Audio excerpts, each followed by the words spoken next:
Good evening, everyone. Welcome to Walking Through the Fire. I hope that you had a great Thursday. It is Thursday, April 23rd. Yeah, we almost in the month of May. I always say, if your day wasn't good, just hold on a little bit longer. God got still time to work still in this day. It ain't over yet. Make sure that before we get started, you tag somebody. Tell them that we are going live and we are going to have a dynamic conversation on tonight. We got the fellas on Walking Through the Fire. They don't know I got some special effects for them, but because I'm putting something in the chat, I'm gonna blow their mind walking through the fire community. So again, make sure that you hit that like button, most importantly, and make sure you subscribe to the channel if you have not already. So we're gonna give it a couple of minutes before we get started, and then we'll just dive right into it because we on time. We on time. Let me see.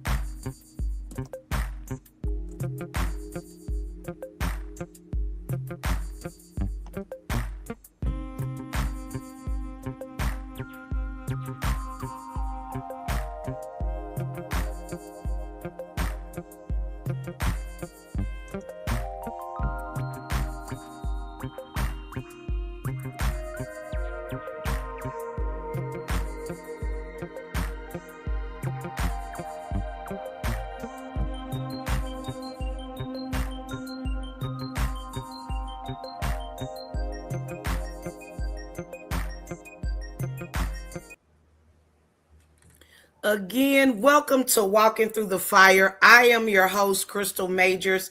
We are here talking to real people using real life experiences to help each other and the coming generations toward the goal of reaching our next. So tonight we continue on our edition of Divine Nine, the Greek life. And we're going to be giving a little insight tonight on brotherhood history, legacy, and community service. Sitting here with me this evening is the distinguished men, okay, of the fraternities, Omega Psi Phi Incorporated and Kappa Psi Incorporated. Y'all can come off mute. Y'all can come off mute. How y'all doing this evening, fellas? Good. I ain't amazing. Name, did I? Doing well. Oh, okay. Hey. No, what Brother Mims was shaking his head about was you were supposed to introduce Cap Outside first because we came first. Oh, Lord, here we go. Yeah, here we go. What about that? You got a point about that. We was January, they was November, so that's what he was shaking his head about. You was like, "Oh, you making a little mistake, cousin." It is what it is. I like your style. I like your style. Okay, all right. Or say the best for last, you know. There we go. Listen, what I will tell my Omega fellas, baby, they popped up like at 721, 722. I said, listen, all y'all on here, they tried to say, you know, them noobs show up on time before time. I said, I ain't gonna hear that. I ain't gonna let y'all do that. So I just want you to know they had already started before y'all got on the call. But again, welcome this evening. Welcome this evening. I do appreciate each and every one of you being. Well, whose dog is that? That sounds like a big dog. That I had to pause. That was my dog. I had to pause and make sure I ain't have a dog in my room. I guess that's for the cues, okay, Noops? I don't know what y'all gonna do. But that's why I tried to stay muted. Yeah. Listen, last week I had a sorority on and they said incorporated on their last name. So I didn't know how serious that when you're introducing a sorority or a fraternity, that you better put that incorporated on there and put some Yes. respect on y'all name. Yes. I'm learning. Okay. And actually, that is true for the entire Divine Nine. That is one thing that we all do have in common, that all 9 organizations are incorporated. And because what you'll find is on the predominantly white institution, the white fraternities and sororities, there's many of them that are not incorporated. And so we take very, that is a high importance to remind folks that we are, it's a business, and we are incorporated. Well, thank you for that. I'm sure some other people besides myself didn't know how important that is, but from now on, I'm not going to make that mistake. Those that have joined us this evening, make sure you put your name in the chat so we can give you a shout out, so the fellas can know who is on here to support as well. Anytime in this discussion on this evening, if you have any questions, make sure you engage. We're going to take the time out to look at it, take the time to make sure we answer it, and just to be engaging as well. Make sure that you invite somebody, because we're live as well. Make sure you hit that like button right now. It takes 2.2 seconds. And make sure you subscribe to Walking Through the Fire. So what I would like to start off with is each one of you guys introduce yourself. Tell us when you pledged, what fraternity you belong to, when you pledged, and what school you went to. I think I'll probably go first because I'm probably the oldest. Everybody say, yeah. All right. My name is Marcel Bonds. I am a spring 1989 initiative of Delta Iota chapter of Kappa Alpha Psi Fraternity Incorporated. Delta Iota chapter is located at Ball State University in Muncie, Indiana. So I just celebrated my 37th year being, in Kappa land. Congratulations. Thank you so much. I don't know if we going next to oldest to youngest. Let's go in order. Let's go in order. However y'all want to go. Okay.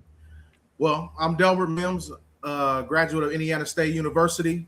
I pledged the Chi Sigma chapter, Killer Chi Sig, at Indiana State University, fall 2000. Coming up on 26 years in the fold. Come on. And enjoyed every minute of it. Yes, 35 and 26. Austin. All right. My name is Austin Bonds. I'm part of Kappa Alpha Psi Fraternity Incorporated. I crossed in spring 13 at Wittenberg University, Musi chapter. So, I'm glad to be a part of this show today. Thank and I'm you. also doing double duty. I'm doing daddy duty right now. I see. That's all right.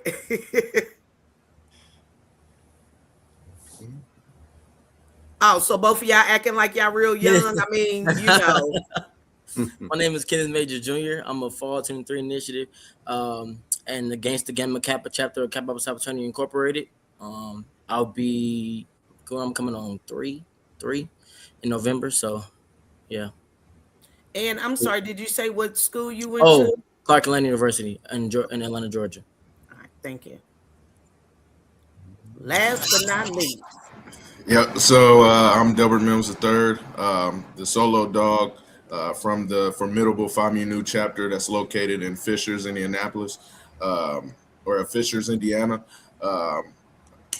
I went to North Carolina State University, transferred my last year, got a degree from NC State, then transferred my last year to Eastern Michigan and got my second degree there. Come on.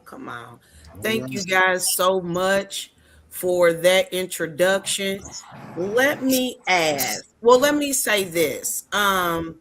In both fraternities, you guys have, and we're going to talk about a little about history, you guys have and have had some extraordinary trailblazers that are a part of both of you guys' fraternities. And so I just want to let the community know some of these people that are a part of Omega Psi. Boy, let me tell you something. I've been between the Psi and the Phi on both of y'all's. How about I just say the Kappas and the Qs? Is that okay for us tonight? That is fine. Thank you. Y'all doing me. I'd rather you do that than mess up. Yeah, because I'm going to do y'all this service. Y'all going to be mad at me. But there, like I stated, there are some extraordinary men and men of color that have come from the trenches and the cloth of Omega, or the Qs and the Kappas. And so let's just name a few. And this ain't a contest, okay? I'm just going to say, okay. So starting with the Kappas, y'all got Colin Kaepernick. Now, community, y'all know that's the guy that knelt because of George Floyd. Y'all got Cedric the Entertainer, Wilt Chamberlain, John Singleton. Everybody know. I hope you know him. He was the director of Boys in the Hood. You have some civil rights leaders. Ralph Abernathy. He walked closely with Dr. Martin Luther King. And y'all got Mike Tomlin, the head coach of the Pittsburgh Steelers. That's just to name a few, okay? Y'all ready, Q's? Yeah. Y'all got the one and only Michael Jordan. Okay? All right. Okay. Steve Harvey. And I can see that because, him and Sam was like, So I can see that.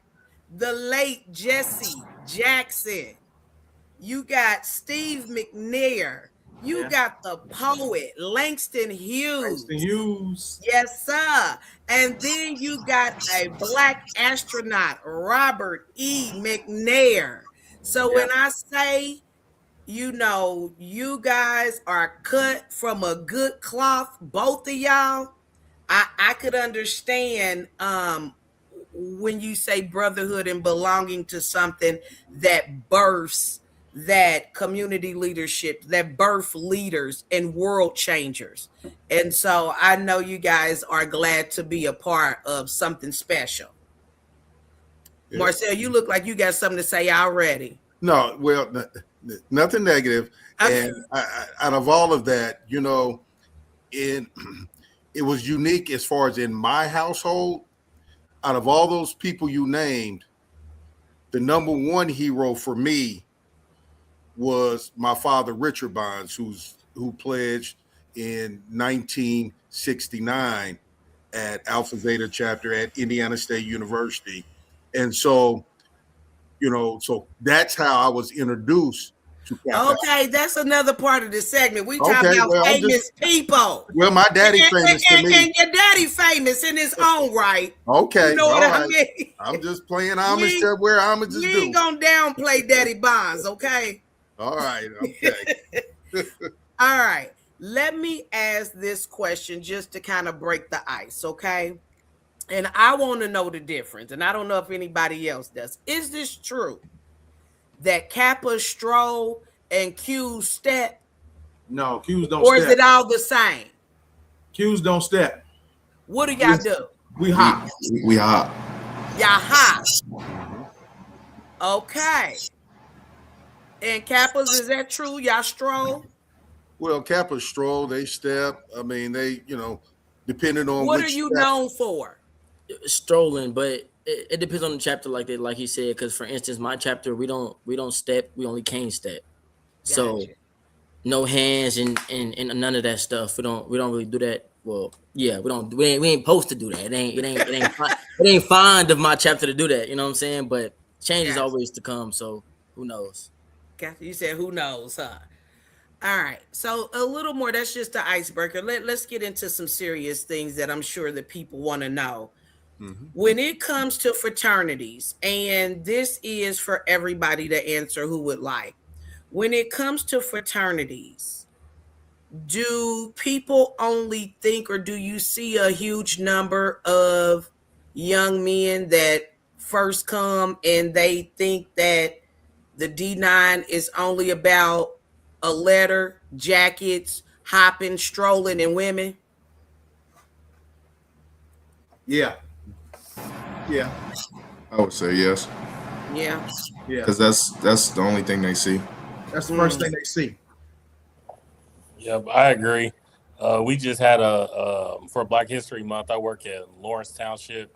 We did a D9 segment, and that's all the kids. That's all they talked about was strolling and the girls. So like it starts at a young age, and that's all they thought that we did. But then we kind of gave them a history lesson about everything and how the organizations came about. Hmm. Hmm. That's good. Do you think that I guess when they get into it, they realize, or do you get a lot of men, young men, that get into it and realize that that's what they wanted and that ain't what a fraternity is all about? Well, we tell them right at the beginning that getting into Omega is easy. The hard work is just beginning once they go over them Amen. sands. Mm. Mm-hmm. Amen. Yeah. And I'm not gonna ask you guys any structural questions or the integral questions about your fraternity and how you guys do things and all of that. I do understand and respect that some things are off limits, so I won't ask anything like that. But I think the mind frame of the new generation that's coming up now, I think, like you guys said, they are it's just, it has to be in my face. It's what I see, and that's it, and they don't have any other expectations. So just wondering how that affects people coming to the fraternity, because they have this pre notion that that's all it is. And like you said, that's the easy part, but the hard work starts when you get into that brotherhood. This question is, because we tonight, guys, we have some legacy on this call. We have some non-legacy, and we'll get to talking about what the difference is. And just for those that say, sit back and say, well, what do you mean, Crystal, by legacy? Legacy is when you have 2 or 3 generations in the same family that belong to the same fraternity. And when I say non-legacy, that means you have somebody that doesn't have that representation in their family. And so they may be the first ones to step out and to join that brotherhood, but they don't have that immediate family connection. And so with that being said, I want to talk to Austin and Delbert the third, okay, because you guys are a part of a legacy. My Yeah. first question is, was there any pressure to join the Kappas, to join the Qs? Did y'all daddies pressure y'all? Oh, you can go ahead. I wouldn't say it was pressure. It was just one, that was gonna be the only thing that I was gonna get paid for, and then Exactly. and then two, I mean, it was really just I wanted to be, part of, you know, the Kappa just because that's what I saw. So like around the house, I saw my grandfather, my father, my uncles. So I wanted to be part of the family, part of the like that special bond, more than just on the family side. And then even the school I attended, our principal was a Kappa. We had a couple other Kappa teachers, so it was kind of like deep rooted in me. So what you're saying is your parents put you in a school that already knew it was full of Kappas, and so they surrounded you, and you ain't Yeah. had no other choice. I know. It's kind of like the saying, "What you see is what you'll be." What you become. Right. You're freezing up a little bit, but I think we heard that last part. Yeah, Say what you see is what you become. yeah. What you see is what you'll be. Yeah, yeah. I'd say for me, there was no pressure really. I mean, just like what Austin said, seeing it around the house growing up, and seeing my dad just having on that purple and gold, it was something that I wanted to have. Being able to go with him, I know we'll speak on this more, but being able to go with him to different events, such as, community service, going to different probates, seeing people cross those burning sands. It was definitely something I wanted to be a part of, and I definitely wanted to be wearing the same colors as my pops. My boy. What'd you say? Good answer. Good answer. Yeah. And again, like I stated, we have some what we want to call this evening non-legacy, and that is Kenneth Majors Jr. And so, can you speak on that a little bit? Because when I say non-legacy, again, you didn't necessarily grow up with a Q, a Kappa, or some other type of fraternity in your immediate family. So, what was that like for you? So for me, the first thing for me was to break that cycle about not getting the education in general, because my dad or mom didn't go to college. So the Greek part about it wasn't in my head. It was in my head, but it wasn't my priority. My priority was going to college and changing the narrative. Yeah. Then at that point, it became, okay, how can I start my legacy? Legacy was big for me because it's like, how can I start my legacy? And to be honest, I knew what I wanted to do when I got out of high school. So I knew it was Kappa. You know what I'm saying? Did you? Yeah, I'm gonna know. Yes, he did. I remember vividly.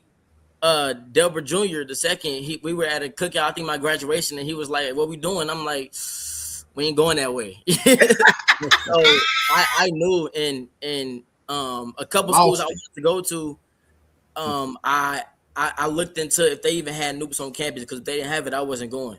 Wow. So I had to look into that, and luckily Clark on my list where they were just coming back my sophomore year, which I could pledge in. So I was like, that's where I want to go. But yeah, it was, for me, it was starting my own legacy. I wanted to change the narrative about just not going to college and having something I can pass down. So when you eat, well, you said, let me ask, you said when you were in high school or after you got out of high school, you knew what you wanted to do. How did you know? Were you around people? Were you those that you seen with the colors in the jacket and you said, I want that to be me? Or I was in 100 Black Men, and all my mentors were Kappas. I had 3 mentors; they all were Kappas, and of course, we had different classes and segments about just different stuff in general, just how to be a Black man. But one segment we had was about college and about Greek life, and of course, they were a little biased when it came to talking about each fraternity. And he was forced. Another forced one, huh? And whatnot, but. They kind of influenced me on that part, which I will say, but the standards and the morals were something that aligned with me. So it wasn't hard for me to make that influence work. You know what I'm saying? So yeah, that's kind of how it came about. My Q guest, I give y'all permission if y'all want to get somebody else up here, so it can be it can be even. Give them the link. Fine. We solid with 80. I mean, with 8. Okay. Well, and I was gonna ask you, Kenneth, was it at any point, even though you knew what you wanted to do, even when you were on that campus and you being the first in your household to go to college, was there any hesitant of just stepping out there and separating yourself? Because I think all of you can contest, when you get on the college campus, you trying to find yourself. You trying to connect and have friends, and so did you have somebody down there that you knew and you guys decided to do it together, or were you scared because you said this is something that I have to jump out and do on my own? Of course, there's always going to be a little bit of butterflies and nervousness when it comes to just Greek in general. Like, it don't matter if you're a legacy or not. That's always going to be a part of the process or whatever. But I will say, it's definitely a difference from having guidance and leadership about what to do and what not to do than not having it. I went in blind, of course, but you know what I'm saying, that's I went in blind with college. Like that's what it is. You gotta do new things to learn new things. That's good. So it was a struggle, but the struggle was definitely worth it. And luckily, Marcel was a big help in finding my guidance on what to do and what not to do, and who to talk to and where to go, things of that sort. So it definitely was a challenge, but it was definitely worth it. And Delbert the I will third. say, even Legacy did not get the answers to the test. I will say that. Right. I was coming to you next too, Deborah the third, because I think Oh, go ahead. for me, no, I'm talking to you. No, like you said, you didn't get the answers to the test. It wasn't any easier. You had to go through the same thing that everybody else does. And you and Austin may be able to contest to this and let me know. Did you feel even the pressure more to make sure you did it because you were a legacy? Was it even harder because you were? I would say the whole legacy part, yeah, it's important to me, but more so I wanted it for myself. My father is not me, and he can want things for me, but if I don't want it for myself, or if somebody that's a legacy doesn't want it for themselves, they're not going to go through it. Because when you're going through it, it's you going through it, and you gotta be able to go in your mind, and you gotta find yourself when hard times come about. So it was more so me that wanted it, and even him not giving me the answers to the test, me going in blind, still had those butterflies, but it was definitely something that I wanted. So I went on and did it full head of steam. And let me ask this, and I want you to tell us a little bit about it. I think for me, I don't know what that was. Can y'all see me? You good? Yeah, we can see you. I don't know. My computer just kind of like went blank for a minute. The devil is a lie over here. um, I think for me on the outside looking in, I think you were in a unique situation because if I'm not mistaken, you crossed over by yourself, correct? Yes, I did. Solo dog. Solo dog. And can you tell us about that experience? Because usually, like I said, on the outside looking in, and I'm not a part of a sorority, nor, besides a couple of people I know that belong to a fraternity, you usually see when people are crossing over, they have multiple people with them. Was Oh, I'm sorry. No, Go go ahead. ahead. Go ahead. Well, more so what I was gonna say is just, yeah, you see those types of things, but um, the best way to look at it from the outside looking in is kind of think about a basketball team. Mhm. Uh, you going against another basketball team, and it was just me.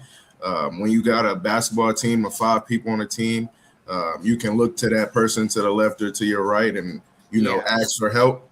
Uh, they can take the hardship from you and put it on themselves. Put the weight on their shoulders. But Yeah. as a solo, it's all on you. There's no help. Um, I mean, that's all I can say. It's all you. So Yeah. think about going through a basketball game. You 1 against 5. So Yeah. Yeah. And I'm sure some people can say I've been there, especially when you gotta say, I ain't gonna talk about nobody. I was about to say, when you gotta everybody ain't as skilled as everybody on the team, and you got that one and they carrying, the weight of 13, you rebounding, shooting, blocking, you doing everything. yeah. So I understand. But I do say that it takes a strong individual, like you said, because you usually got that somebody or brother that you can lean on that in front of you and in back of you. And when you don't have that, I think it's much respect even the more. So I give you big props for putting on, standing on 10 toes down and putting that on your shoulders. All I right. So appreciate it. let me ask each one of y'all. Well, let me ask the my older fraternity members, what does, and this goes for, I think, all the fraternities. I think you guys stand firm on brotherhood. Would you agree? Yes. What does brotherhood mean or look like to you? And Marcel, go listen, ahead. and listen, the reason I ask that is because it has been a culture shift with our young men and our young women to say, hey, sis, hey, bruh. And so everybody is your bruh, everybody's your brother. But what is true brotherhood? Well, for me, I mean, some of, and I'm sure Delbert can attest to this, that um, when you look at your long-term friendships, those friendships that's lasted. I mean, when I look at the group of guys who I still hang with today, I mean, when we get together, we travel together. I mean, we're together sometimes 2-3 times a week. If it's NCAA tournament, we may be together 4 times a week. It's just different things. But some of these guys now, like I said, I've been a Kappa for 37 years, and some of these guys have been with me the entire 37 years, to Wow. where I'm seeing them often, and it just comes with um, the likeness of what we kind of all stood for, kind of what we believed in. Um, the friendships have just increased and gotten deeper. I mean, we've dealt with loss of brothers. We've dealt with loss of close relatives together. I mean, we've walked through, like you said, we've walked through this fire, um, together. Right now, if I was down and out for any reason, you know, I would not hesitate to pick up the phone and tell any one of these 30 plus guys who I run with, and I know it seems like a large group, but you can see us at any time 30 deep. And I could be like, hey, I'm in need of help. Yeah. And any one of them will be like, well, what do you need? I'm here to give you whatever you need. And I do the same. And so, I mean, you get to the point where all of their kids become my kids. I mean, I'm always at different sporting events, spelling bees, musical things for some of my fraternity brothers' kids. And it just becomes that other part of your family, and it is truly a brotherhood. Anybody else want to for elaborate? for us in Omega Land, it's in our name, Omega Psi Phi. Friendship is essential to the soul, which is what was derived from Omega Psi Phi. And I tell people all the time, because they be like, well, why do you guys represent a dog? And I tell them, I say, well, what's the man's best friend? So like Marcel said, I got, I've been in this 26 years, 26 coming October. And, it's, the other 9 guys that I crossed them burning sands with, like you said, I mean, we talk. I mean, we on group chats. We talk every day, putting memes on there, pictures, videos, everything. We talk crazy to each other. We praise each other, praise everyone's, family, friends, everything like that comes up. And at the same time, if any individual is down and out, is struggling or whatever, we there for them. We're there when people losing daddies, people losing mommies, brothers, sisters, close ones. We there for them. When they're in the hospital, we show up for them. That's when good. when they need, they show up in town. Our thing is, in Omega Land is, hey, give me a corner and some bread. You know what I'm saying? Wow. I'm good. You know what I'm That's saying? brotherhood. Yeah. That's how we roll. And did you say a corner? All you need is a corner and some bread? Come on, I know that's right. Can I get some water with it though? That's all right. Just give me a little wah. But I definitely get it. And, Anybody else? and Yeah, Crystal, real quick, I mean, before Austin says something, I've been to, in having close friends also who are Omegas, and I've been to a couple Omega funerals. I mean, the ritual type of stuff that you see at a funeral for a fraternity brother, no matter if it's Kappas, Qs, the Alphas, or whatever, you're able to see that true brotherhood when you see a church yeah. lined up with all these fraternity brothers lined up all the way around, making a huge circle around and consoling family and stuff. And sometimes you may not even know the brother that well, but because he is a part of you from a fraternity standpoint, you feel obligated to be in a presence and be there as a support for his line brothers who are going through it, as well as their families. So it's true brotherhood. True brotherhood. Austin? Yeah, I would say I just think of brotherhood just like we shared a lot of the same values and just beliefs growing up. Three of my best friends, we all went to the same high school, so like they were my friends before we joined the same fraternity.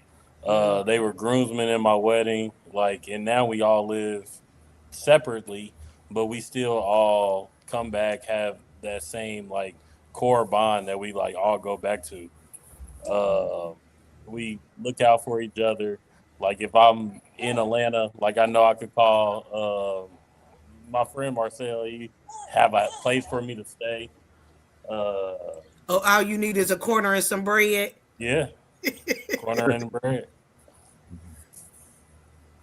So yeah, Anybody else want to elaborate on that? If not, I mean that's good. Yeah, But they I mean everybody kind of hit it right on the nail for real. But yeah, I mean like Austin said, brothers will come have a place for you to stay. I didn't see brothers cry in my arms, so stuff like that you can't find that just anywhere. It's hard for a man to cry in general. So to cry in another man's arms, that's real brotherhood right there. yeah, definitely. And I like. I didn't want to. Delbert the third. Did you want to say anything? Like Kenneth said, I mean, everybody really hit it right on the nail. But one thing that I can say just from experience, seeing the way my dad and his line brothers interact with each other. I mean, all of them, I call them all Unc. So I mean, it's not none of them are a stranger to me. So um, I've seen my dad go through a few hardships and be able to call his line brother and problem solved. So uh, I mean, I've seen that a couple of times. A little instance with me is just still being new to the frat. Um, I have definitely had a couple of what was it, Easter. I had a couple of my distant sands over. They didn't have anywhere to eat for Easter dinner, so I just invited them over, and you just wouldn't see that on a regular, Right. and that's a big thing. That's a big thing. Mm-hmm. And what I do think is that people need people to show up for them. To show up and especially don't show up when everything is good. Show up, and that's when you really know your brother, when you really know who's your sister, when they show up when you really need them to. Amen. Hey, everybody. Hi, Dee Dee. Welcome. Please make sure that you are engaging with us this evening. If you have a question, make sure you put it in the chat. We will make sure we see it and answer it as well. You still got time to tag somebody to tell them join us tonight. We are live. And make sure you hit that like button. You can do that right now while we're talking.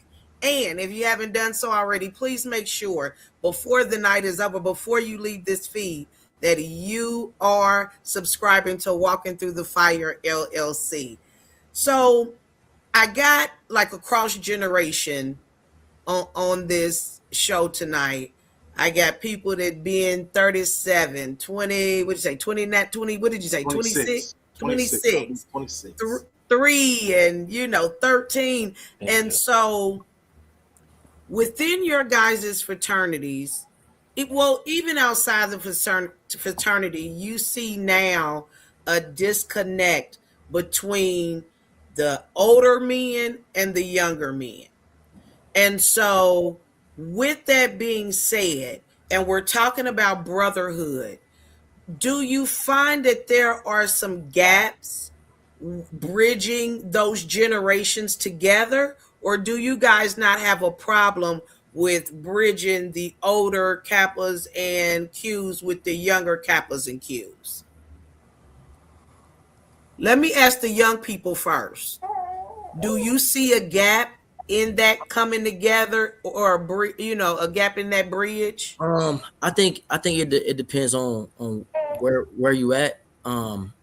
Because there are some gaps at some schools, and there are some gaps that need to be mended back together. Part of that is because of either suspensions or people just been gone so long. It's just hard to mend that gap when you have a 10-12 year gap in with your chapter. So it depends on where you at, but it's definitely possible. I think at some schools it's just a fact that who's gonna step out and talk to the older brothers, or who's gonna step out and talk to the younger brothers. It just depends, but there are definitely some gaps at some schools. Mm, I think with our alumni chapter, like just going off of here in Indianapolis, I think the gap isn't noticeable. I mm, think due to legacies. So, like, I know a lot of people in my age group, we have fathers that are Kappas. So, like, we grew up with them as like our uncles and stuff like that. So, like, my friends call my father, like, they know him on first name basis. They know yeah. people that crossed around his time. So like that kind of bridge the gap. They know my grandfather. He used to come to basketball games, and he used to come and be around schools and things like that. So my basically all the people with me, they call my grandfather like, you know, grandfather and things like that. So I think that helped the legacies actually help bridge the gap. Mm, Yeah, and I'll elaborate on what Austin's saying. Yeah, there's a lot of young bros around my age. I go to different schools and travel, and I get a lot of young bros that are coming to me and tell me how much respect they have for my father, and you can just see and tell that they do interact with the older bros and have conversations. Now there are when you do see the gap. I think that just comes from different interests that brothers have. You got the younger bros. They just want to party. You know what I'm saying? They want to do what they do, and then you got the older bros. They like to sit down and talk and do different things. So it's all about the different interests that some of the bros might have, or even the brothers of Kappa. mm. That's interesting. But one thing, Crystal, that you can that I've noticed, especially still being in the school system. So there's already a generation gap amongst just people in general when you talk about old and young. Yeah. And so one thing that I think fraternities and sororities do by being in a fraternity and sorority, it does bridge that gap, because you'll find even some of the young, what we call undergrad brothers who are still in college, when they get around some of these alumni brothers, you'll see them be so focused and be on every word that they're saying and wanting to learn and just hearing about some of the old stories and everything. So I think you get that. We get to experience that in the fraternity, when if I don't know how much I would experience that just on a normal with some other young brother off the street. You don't Mm, get that type of interaction.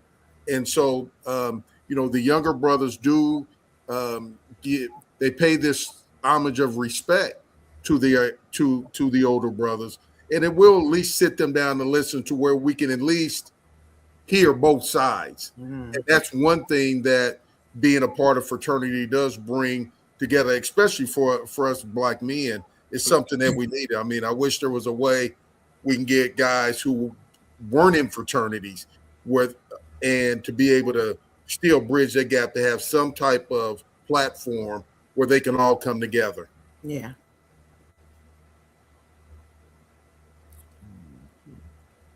Deborah Jr., did you want to elaborate on that or anything? I mean, what do you think? I think when you got any type of organization or anything like that, there's going to be, there is going to be some kind of gaps, and that's fine. But I don't think the main thing is taking those gaps and growing from them. And expounding, because like I said, you got the young bros, and then you got the older bros, and even when I go back for homecoming, every year, at the end of the day, we still have our main core things that we do, whether it's having a chapter meeting, having volunteer efforts, setting up the tent, cooking, different things like that. It gives us that opportunity to be able to, to nurture those bros and grow them, so that when they become the old bros, they know how to treat the young bros and bring those young bros up and bring them up the right way. That's good. That's good. Point. I got a question for you guys. Says, have Marcel or Delbert had to check a younger brother? Thank you guys, Offspring. Yes. Yes, I have. And really it comes in checking a younger brother. It's in a way that this is what you want to do, or what you're trying to do, or what you're saying.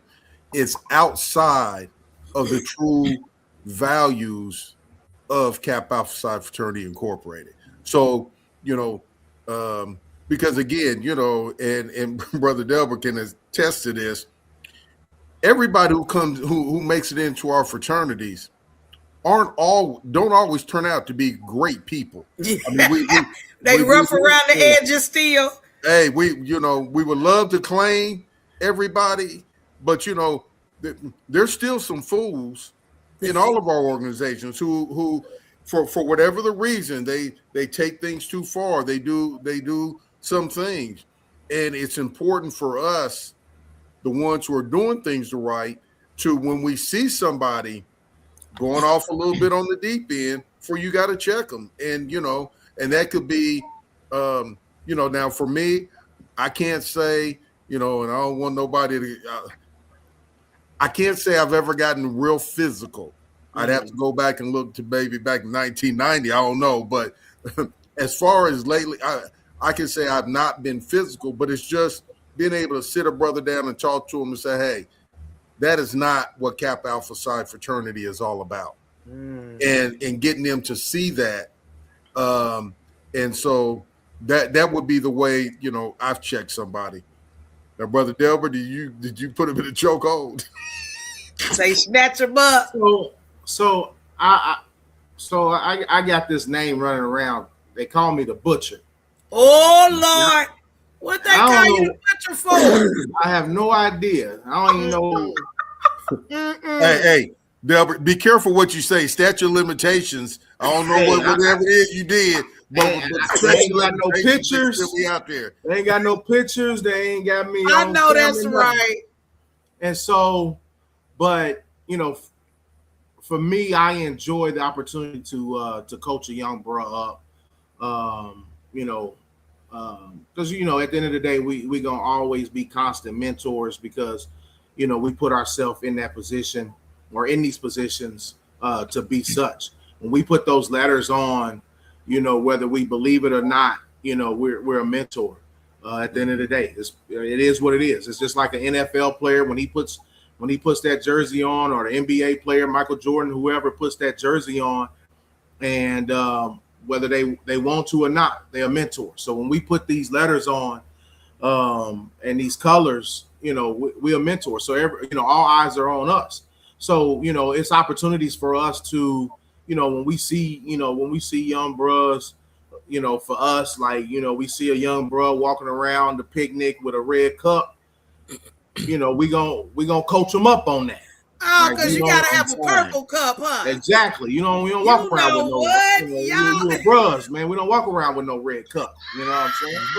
So things like that. You just put a coattail to that stuff. I know that's right. Raise them up in the way they should go, huh? Yeah. Woo. We got some questions in the comments. Here's one. What are the benefits of being initiated into an undergraduate chapter versus being initiated into a graduate chapter?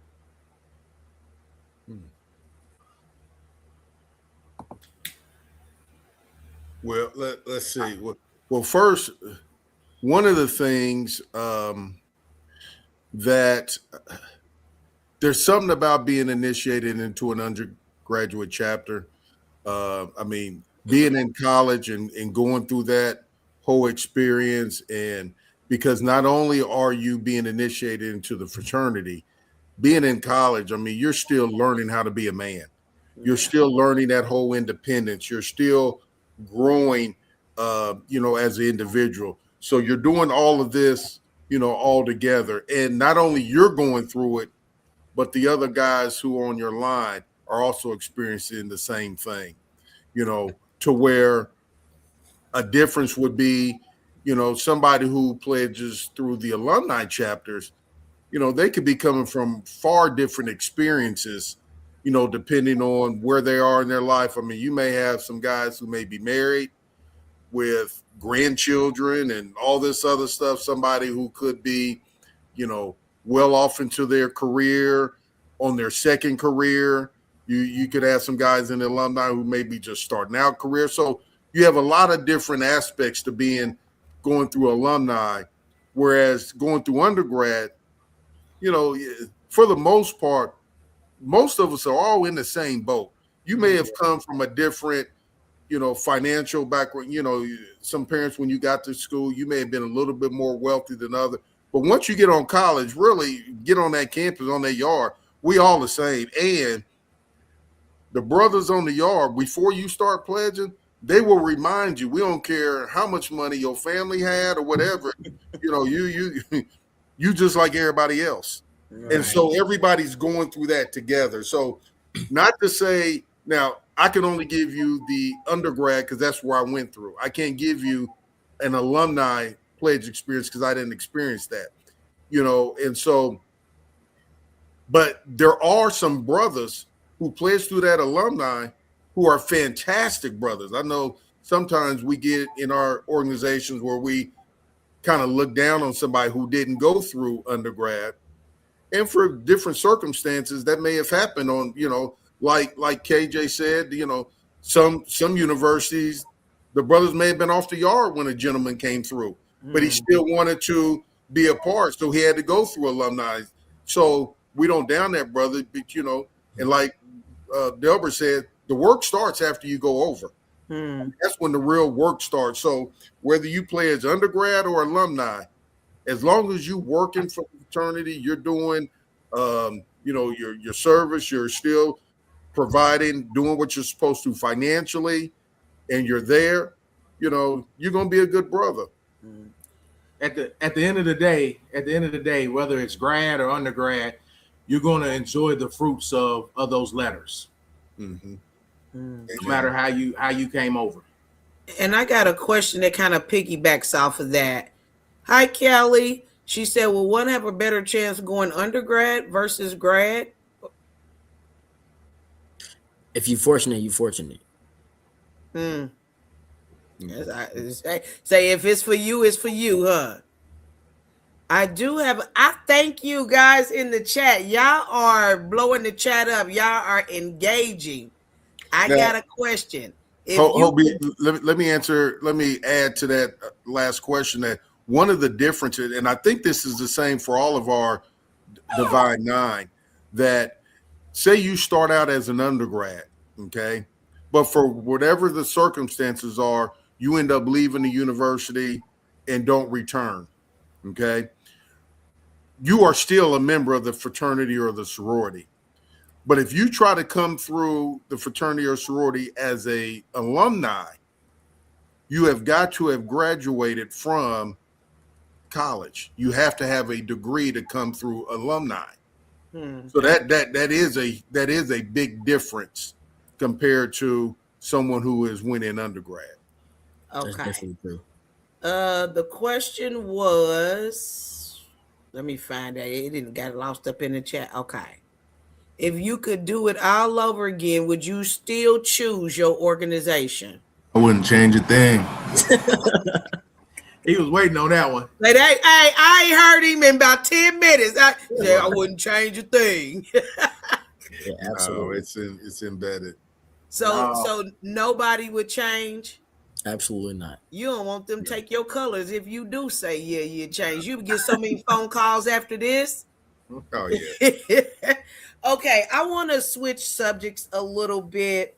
And I want to let me ask this to break the ice into our next segment, or real quick, because I think it's important. I did have a question that I didn't want to miss, and we talked about legacy just to close this out, and non-legacy. And I think it was Kay Shantae that talked about mentoring people. When you don't have that legacy, do you think it's really important to make those connections outside of the legacy so that other people can benefit from that brotherhood? Sort of what Marcel and KJ did. He's not a legacy of you, Marcel, but you being a Kappa and being available and helping him be mentored through that step. Do you think that is really important for your guys' organization for the evolution and the future of it? Because everybody don't have a boy. Some people have girls and they can't be in a fraternity. Some people don't have kids at all. I think a fraternity in general is a big networking resource, because whether it's an uncle or a person you met down the street, your neighbor, you know what I'm saying? If somebody comes to me and is interested, I'm going to give them everything I can give them, whether that be information or that whether that be explaining to them what we really truly and deeply are about. That's what I'll do, whether I know them or not. And I think being part of the whole Divine Nine, I've taken a couple brothers actually who've come out of Tinley and have directed them and connected them with members of Omega Psi Phi because they expressed that they wanted to be a Q. And I think that's when you see really the true meaning of being part of the Divine Nine, is that, because really all 9 organizations all kind of stand for some of the same things. And the main number one thing, that we all serve. And so I would much rather, if a young man came to me and said, hey, Coach Bonds, I really would like to be in Omega Psi Phi. Do you know of anybody? I'll give them 10 names. You ain't gonna try to sway them to come over to the red and white. I'm gonna ask them, are they sure? Let's be honest now. I got y'all purple and gold. Let's be honest now. It sounds good. No, but you do. But some folks come to you with a certain conviction that they've already made up their mind. Just like KJ already went and said when he was going to school, he already knew what he wanted to do. And so all I'm saying is that because we do stand for some of the same things, it's only right that we would steer them in the right direction, because all of us up here would say we'd rather you be in a fraternity than not, no matter which one, which one that is. Delbert, let me ask you, have you had the opportunity to mentor some people into Omega Psi Phi? Have you been able to do that? Yeah, he on the phone now. You said he on the phone now, huh? I know that's it. Yeah. Yeah. Actually, one of my AAU players that I just coached 2 years ago, he just became a Kappa, and he's Mm. down at UCF. He's the starting offensive tackle for UCF right now, and he Mm. just crossed last week. He went to Oh, Luther. He went to Lutheran High School. that's good. That's good. So, guys, keep doing what you're doing, Now, mentoring these young men. can I say Let one more thing, Crystal, real no, quick? yes. Okay, because when you talked So, about 1 minute. okay, well, when you talked about legacy and you asked the three younger ones, I think you being able to say, and I know Deborah can attest to this, being a father, watching your son come through the fraternity is one of the greatest feelings in the world. Mm. And so when you really talk about, the legacy, I know you asked them the questions from their point of view, but from our point of view as a father, and I saw the joy of my father watching his grandson go through it. I mean, it's no better feeling to know that your son is following in your footsteps, and being part of this. And and we got 12 Kappas in our family, and Mm. so it's so huge to almost more than when I crossed now to see a family member, because you've had that mentorship, like Deborah just said, that he's on the phone right now who we mentor. Yeah. Yeah. So it's huge. Deborah Jr., Yeah. was your dad a Kappa? Was there a male in your family? I mean, not a Kappa, I'm sorry. A Q. Was there a male figure that made you want to be a part of that organization in Brotherhood? I do have a great uncle who went over down in Mississippi. And to be honest with you, I didn't know he was the Bruz until after I became the Bruz. But since I went over, I think I brought in 3 cousins, a Mm. nephew, and my son, Bless. into Omega. Yeah. And but for me, the reason why I chose Omega was because I like the colors, is what I tell folks. Yeah. But I remember being in high school and I went to Savannah State for a black college tour, and some of the football guys was in there talking, and they was football players and everything like that. And one of the things that stuck out to me, because I used to do Black History programs in high school, and I used to do the poem. I used to do poems by Langston Hughes. And so when one of the football players mentioned Langston Hughes, one of the football players, Omega guys, who mentioned Langston Hughes, that kind of hit home, and I was like, man, this is me being Omega. Must be meant to be, because that's my guy. Yeah. Right. So from there, it was that was my thing. Mm. I'm gonna get a little messy, and the reason I'm gonna get a little messy because we gonna go into our next segment, okay? I Okay. need y'all to tell me if this is true and be honest and transparent. We on a platform where we talking real, okay? Are the Kappas known for being pretty boys and privileged? It's just yes or no. Privileged. Yeah. Like, yeah, I would say no, because I ain't even. No, I would say no. So okay, all right. I would say no to the privilege. The Yeah, the The the pretty reference boy. of the pretty boy, I would say yes. yeah. I agree with that. Okay. And cues. Is it true that y'all wild, aggressive, and y'all like to party? Yeah. Yes, I am not talking to y'all. What you say? yes, Yeah. yes, Yes. yes. But then we know how to hit that switch and become Okay. Omega men. All right. So we about to hit that switch right now and talk about community and you guys. And so that's why I said, people have these stereotypes about the two fraternities. And they see the colors and they have this stereotype and they see you hopping and they see you strolling or can't whatever you doing, and they don't know the real core values to what you guys stand for and stand on. And Yeah. something Marcel said that I'm going to mention as well as much as people try to separate the different fraternities or maybe even try to pin each other against one another, even in fun, both of you guys really stand for the same thing.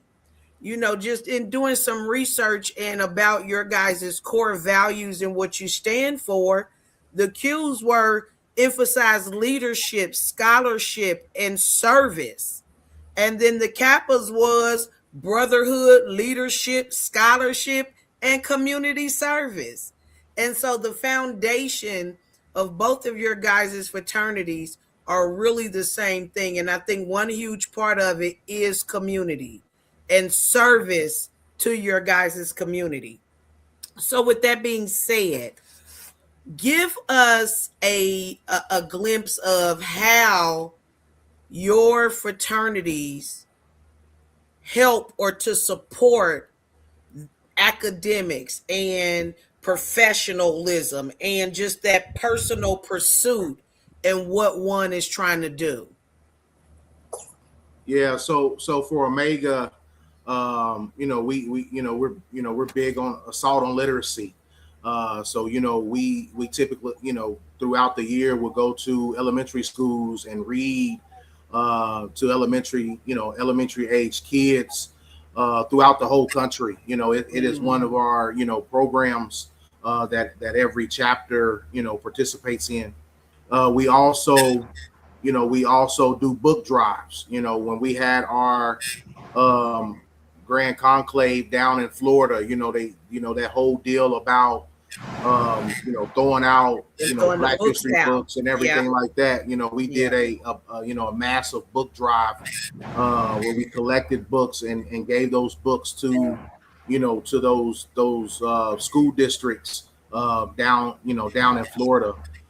So yeah, we're big on community. We big on service. Right now we have our district going on up in Kalamazoo, Michigan, and we're doing book drive. We're doing suit drives to give to young men that is don't have the ability to have a suit and be able to suit them and dress them so that they're ready to look professional and sit in an interview and look the part and be the part. Mm. For instance, my chapter, we would do every Saturday we would go out into the homeless and give them peanut butter sandwiches or turkey sandwiches, or even if we got tired of that, they got tired of that, we'd go make little hygiene bags and give them like travel toothpaste, toothbrush, stuff like that. That just make them smile because they can be forgotten sometimes. So we felt that would be something good to do, and then we'll get random calls sometimes to come, hey, come to the school and just show what y'all do, whether that be a stroll or just talk about the history. Because like Deborah said, when he went on that college visit and he heard about Langston Hughes, it encouraged him, and years later he's an Omega man. So something so simple as that can persuade somebody to even go get an education. Yeah. Because if they hear college, they think of school. Some people might not like school and all and think it's just hard, which college is hard. It's not easy. So them being persuaded by even a color of what we wearing or a stroll is okay with me as long as you go get your education. Yeah. That's what it takes. Yeah. So I Yeah. think the inspiration of that just itself just speaks a lot. Yeah, and I'll add to that. Just growing up, like one of our big things that we do with the youth is Kappa League and like our guy right programs. So like I was part of Kappa League, and in Kappa League we had mentors coming from all over the city. We had lawyers coming, principals. We had doctors, people in all different professions that I got those connections and networking at a young age, and then it encouraged me to like see what Kappa Alpha Psi was about. And then like, and this is just beyond my family. Like these are just other mentors that I seen growing up, and then it piqued my interest. I went went on to college, and then I told friends about the organization, and then it kind of just like all fell in line. So like now to this day, there's if I want to do something in a certain career, I could always pick up my phone and call somebody that is in that field, or if I don't know anybody, I could call my father who knows somebody, or everybody knows somebody in that field. Delbert, you said something that Delbert Jr. You said something that I really, really like, and it made me think about something. You said literacy and how you guys go to the elementary schools and that you read and you promote reading. It brought back to my remembrance. I don't know if you guys or anybody listening this evening has seen the documentary The 13.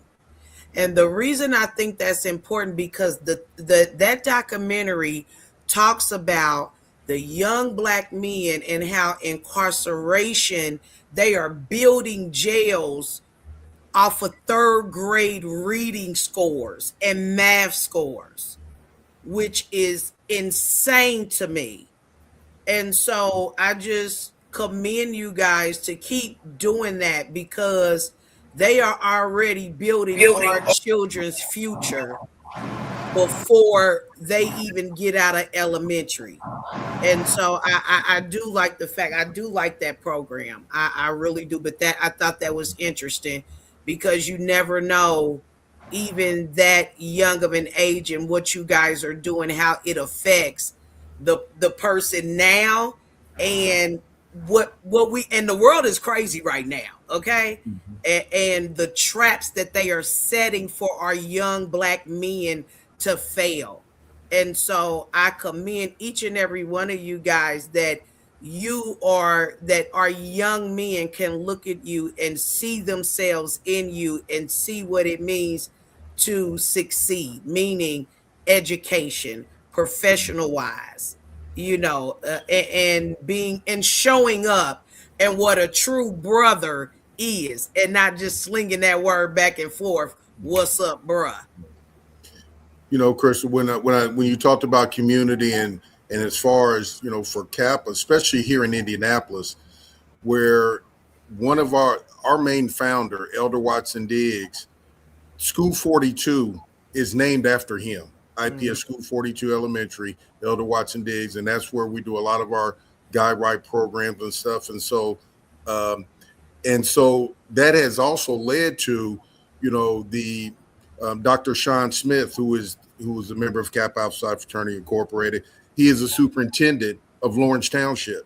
When we look at principals throughout the city, Dr. Stan Law is principal of George Washington High School. And so like when Austin was talking about Dr. Marcus Robinson, who was principal of and CEO of Tinley. So, that commitment back to education has also helped, stimulate young men just to go to college. And again, it's not more about necessarily, they was pushed. Some of those guys was pushed to be Kappas, but it's still about these men help push people to go to college because the education is huge. I mean, it's the key. That's how we're going to get out of this funk and dealing with this fools in office right now. And this is what this platform is all about, helping us to be better people. Even though we're older, we can always be better. We can always do better. They say what they say, you can't teach an old dog new tricks. Well, that's a lie. You know what I mean? And so it's not only for us, but I love having guests like you guys and having the conversation we have so that our younger generation can get those tools, get the resources, and see themselves in other people in order to get to their next. Because I tell everybody, the next generation is what's going to hold us up. And we have to be that example to show them, like Deborah Jr. said, I got to show you that you got to put that red cup down instead of that purple and show you the light in the way. So, I just can't say how much I appreciate you guys.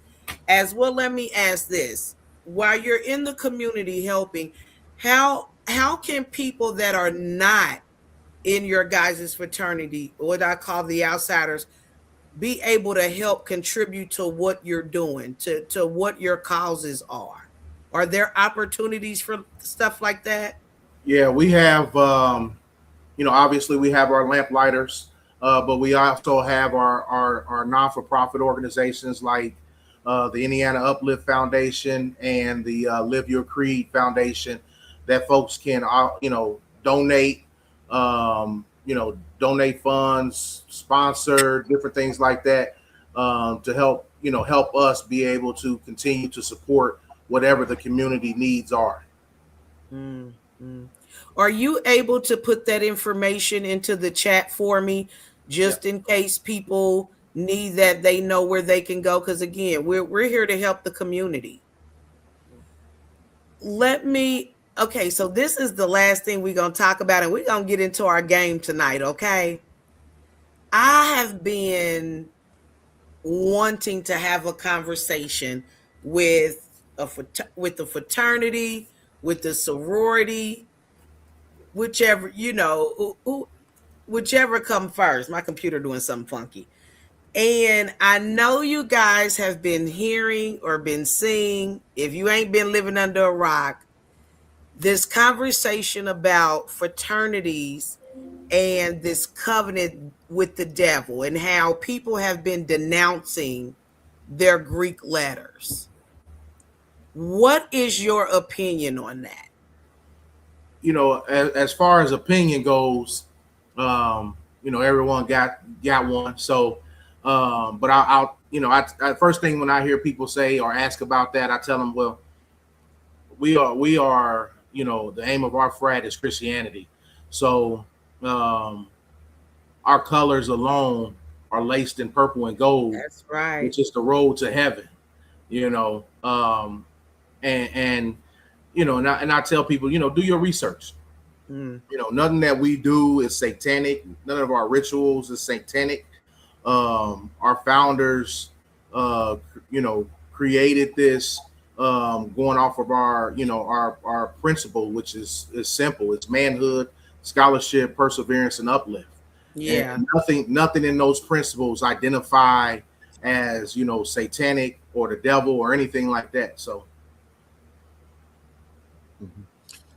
Chris, every one of the Divine Nine was founded and based on religion and strong, especially Christianity, and so, but you're always going to have those few. You're going to have those people, just the same way you have people look at the Bible and look at it and take their own interpretation and turn it around for whatever they're going through at that moment or whatever. And the fraternities and sororities are no different. And so the ones who truly follow the rituals, follow the values of our fraternity, none of them thought about denouncing. They know where they know exactly what it is we stand for, and things like that. And for those individuals who step out and say they want to denounce any organization that they, thought they got into, all we can do is pray for them. Hope they can still be a positive role model and service to community. Yeah. And that's it. But we have to move on. I mean, we can't keep nobody who don't want to be kept. Yeah. No, I agree. It's like, even, to even kind of elaborate on what I said earlier is just, our shield, like Marcel said, I mean, everybody in the D9 is, came from a Christian organization. And so, it's in ours heavily, like our shield itself. We have the breastplate of righteousness. We have the helmet of salvation, which you can find all of that in the Bible. Yes, in Ephesians. And so, I hear some of these guys talking about, man, when I became this, when I became that, when I got those Greek letters, it had me out here, messing around with all these women, having sex and different things like that. And dude, you had those tendencies before you got them Greek letters. Well, Lord.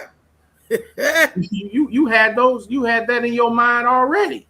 Yeah. Don't blame these letters that you wear across your chest, because you want to be out there. Mm-hmm. I think like Pookie on New Jack City, it just keep calling me and calling me. I think the women just was loving the purple and the gold. Mm-hmm. I like to put it as like, well, for instance, for me, when people ask me that same question, I say, I know I wouldn't be here if it wasn't for God. So you couldn't tell me that this is not of God. You couldn't tell me that because I didn't make it my first 2 times. I could have easily said, forget it, and then it's over with. But the Lord said, you called to do this. This is what you need to do. So when people bring that, when people bring that to me, I tell them like, listen, you do what you do, but you can't persuade me. You can't, no matter what you tell me right now, you can't tell me nothing because my situation wasn't your situation.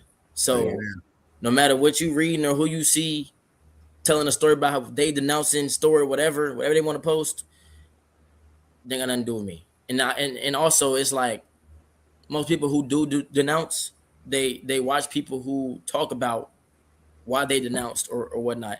And I like to think of like if the Lord told you to do that, then why do you have to publicize it? Just do what the Lord told you to do. And walk away. Walk away. Everybody got their own path that the Lord tells them they need to follow. Misery love company. My path may not be your path. Yeah. So for you to go off judgment based off of what other people were going through, even if they're in a whole different sorority fraternity, it's like you're not even in that. You didn't even do that. Why are you going off of what they did and you in a fraternity? That's a sorority, my brother. I don't know if you know it's a difference, but that's not you. I don't know what they did. You know what I'm saying? So, like Marcel said, sometimes you just gotta pray for them and let them do what they're gonna do. Yeah. As long as you right with God, you right with God. Yeah. Did Deborah the Third? Did you want to have anything to elaborate on that? Just like Kenneth said, if it wasn't for God, I wouldn't be here, and I wouldn't have walked through those burning sands. I wouldn't have crossed those burning sands without God. So, I mean, when I hear those type of stuffs or see those types of videos, I just try to just hurry up and scroll it up out the way because it's not something I want to hear and it's not for me to hear. So I let them be over there and let bad company stick together. But I'm over here in Omega Land and I'm loving it. So all right, Omega Land. Okay, y'all ready to play the game? Okay. All right. Okay. All right. So we're going to play NBA, NFL trivia first, okay? And whoever know the answer, y'all just say the answer, okay? The first question, this might be easy. Which NBA player is known for scoring 100 points in a single game? Will Chamberlain. Yo, Lou. Too bad I can't say put it in the chat so y'all can't hear each other say and just be like, soon as you say Wilt, I say Wilt Chamberlain too. Okay, let me find. What team won the first Super Bowl ever played? Wow. Green Bay Packers. Who said what? Green Bay Packers. Green Bay Packers. I said it first.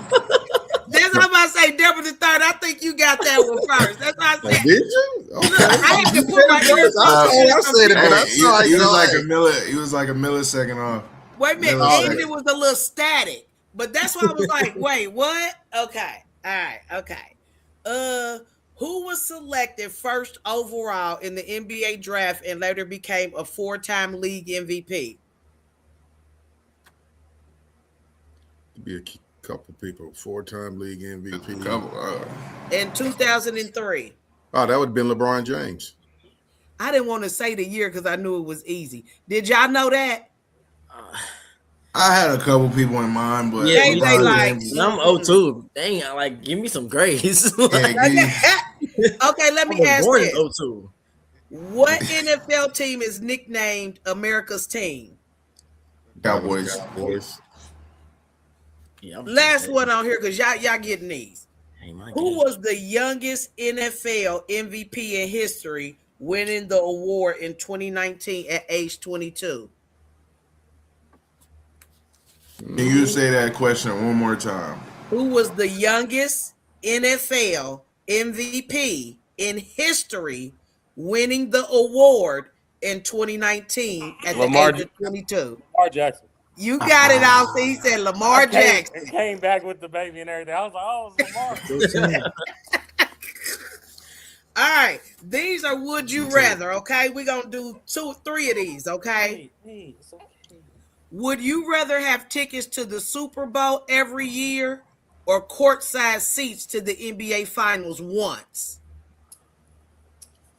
Super Bowl tickets every year. Yeah, for sure. Yeah, Super Bowl every year. For sure. Super Bowl every year. So And I'm a everybody on here basketball must be- dude, but I'd rather have Me too. Super Me Bowl too. every year. You're right. Yeah, Super Bowl every year. Everybody won't go to the Super Bowl. Okay, all right. How much those tickets be? Yeah, Right. that's true. Then you mess around and get a bad finals. It's 4-0. Then you mad. Like, But you'll be going to the championship game though. okay, the championship game, it still might be a bad game, blowout, and everybody leaving that third quarter. Now you have You know what I'm saying? Whole Well, sweep. I guess if that one Super Bowl game is bad, you can always come back next you year know, for it's back another next year. It game. might be a It's great always one. good. Okay, all right. Would you rather always have the perfect comeback or always get the last slice of pizza? Perfect comeback. Mm-hmm. Gotta have That a mean you like that last word. Gotta have a rebuttal for sure. You said forget the pizza. Y'all want the last. Y'all got to have the better comeback. Yeah. Better Y'all come back. petty. All y'all said yeah. Yeah. All y'all petty. Okay. Last one. Drop the mic type stuff. Okay. Yeah. Right, because y'all won't have the last word. Would you rather travel the world for free or have your dream car? Travel the world for free. Travel Travel the world for free. Still got to pay for gas in your dream car. I'm cool. Right. Gas is $4. That's a Right. gift. That's a gift you got to keep paying on. I know that's it. And with insurance, what you saying? The way gas is right now, That's you like can a have liability. that. Don't Cool. let nobody get a bottle. Heck, Yeah. no. That is funny. Guys, I thank you for playing my game at the end. Before we get out of here, I want to give each of you 1 minute. 1 minute, if you like, to say final words. Let's start with the youngest. Yep, let's do that. We'll go KJ, Delbert the third, Austin, Marcel, and then Delbert. Last thing I would like to believe with people is don't be afraid to go out and explore and be different. I feel like that's what's needed in the world. Sometimes change is needed. Whether it's gonna be hard or not, I feel like you should just go and do what you feel you should do. Don't let nobody tell you anything. Last remarks I have is it kind of just piggybacking off of what Kenneth said. Never give up and don't be afraid to fail. Go through a lot of hardship. We're humans, so a lot of people, everybody's going to go through hardship. You're going to hit adversity, but it's what you do after that adversity. When you get knocked down, you're going to stay down or you're going to get back up. You know what I'm saying? So biggest thing with me is just getting back up after getting knocked back down. Never give up. I say last words is just always remember where you come from. So knowing that you have people, finding those right people in your corner to always like be a mentor to you, and then like pay it forward. So like the mentorship that poured in a lot to you, do the same for the next generation. I can't remember who you said goes next. You sir. next. Oh, okay. For me, it's all about just keeping those things in line. God first, family. Then fraternity or job or whatever, and just be good. Just everybody just do better. Just be good to each other. And that's the only way that we're going to continue to survive is just everyone don't think about themselves first. when you think about others, those blessings come back full forward. Yeah. So for last words, I'll just leave it at this. Um, at the end of the day, we men, and this was a great opportunity for us to come together, two organizations, to work side by side to be able to possibly help someone, walk through the fire of any situation that they may have. And that's what we're here for our community, for our neighbors, for our people. We're here. Just call up on us. It's that old saying, closed mouths don't get fed, because everybody don't know everybody's situation. So, but at the same time, greet folks, pleasantly, and they may be able to tell you what is going on, and you may be able to help them. So be ready, always, be open, to have those conversations with those folks. Amen. All right, gentlemen, thank you so much. I'm telling you, I cannot show my appreciation. I can just say it, but I thank you for giving us your time tonight, giving us your experiences, sharing that, giving some nuggets. I heard some people in there said they love the nuggets of wisdom that you guys dropped on us. And again, like I think all of you said, and that is a core value to what you guys do and who you are, is to serve the community. So God bless you for helping me on tonight. Serve the community. I appreciate it. And community, thank you for being here with me every single Thursday at 7:30. We ain't done, y'all. Meet me back here next Thursday, every Thursday at 7:30. If you want to follow me on any other social media platforms, you can catch me at Facebook, Walking Through the Fire. You can catch me on Instagram, Anointed37, and TikTok, Crystal Majors 159.